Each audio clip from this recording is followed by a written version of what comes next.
Saints 29, Jets 6. Instant reaction here on the Datitude podcast from the floor of the Caesars Superdome. It was a game full of superlatives for the New Orleans Saints on Sunday. The first three-game winning streak in just shy of 3 calendar years. The most points scored in a game since defeating Cleveland just before the bye week last year. A span of 21 games.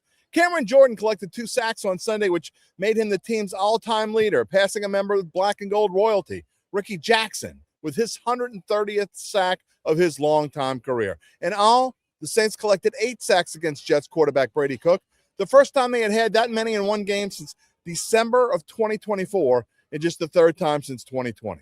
For the first time in team history, that's right, the first time in team history, the Saints have allowed fewer than 200 passing yards in 6 consecutive games. I'm going to say it again. The first time in team history. It was the 6th consecutive game that they have allowed 24 points or fewer. And it was obvious from the start that this was the final home game in the career of Taysom Hill, and Kellen Moore was determined to get him involved as much as possible, having him throw a touchdown pass on his final offensive play in the Superdome. With 36 yards receiving, he went over 1,000 yards in his career, which put him over 2,500 yards rushing, 2,400 passing, and 1,000 receiving. He's only the second player in NFL history to accomplish such a feat, and he's the first in the Super Bowl era. How about kicker Charlie Smith? He tied a team record with 5 field goals in one game, and fans everywhere are trying to figure out how they can get number 39 jerseys in time for Christmas.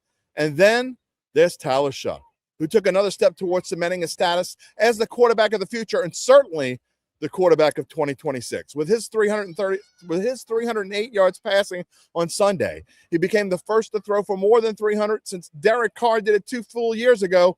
And it was only the second time it's happened in a winning effort since Drew Brees left. Look, no one is saying this team suddenly is a world beater. If the season somehow could rewind its way to the beginning, only those flying around on Abdul's magic carpet would even think the Saints could suddenly be a division-winning team. But like Cam Jordan said in his post-game press conference on Sunday, winning is so much better than losing, and the Saints haven't lost since the last day of November. In other words, Merry Christmas, who that's the future is looking bright. It's looking brighter every week. See you Monday morning live at 11 a.m. on YouTube, Facebook, and X for another Mono E Monday edition of the Datitude podcast. Be there or be a Falcons fan.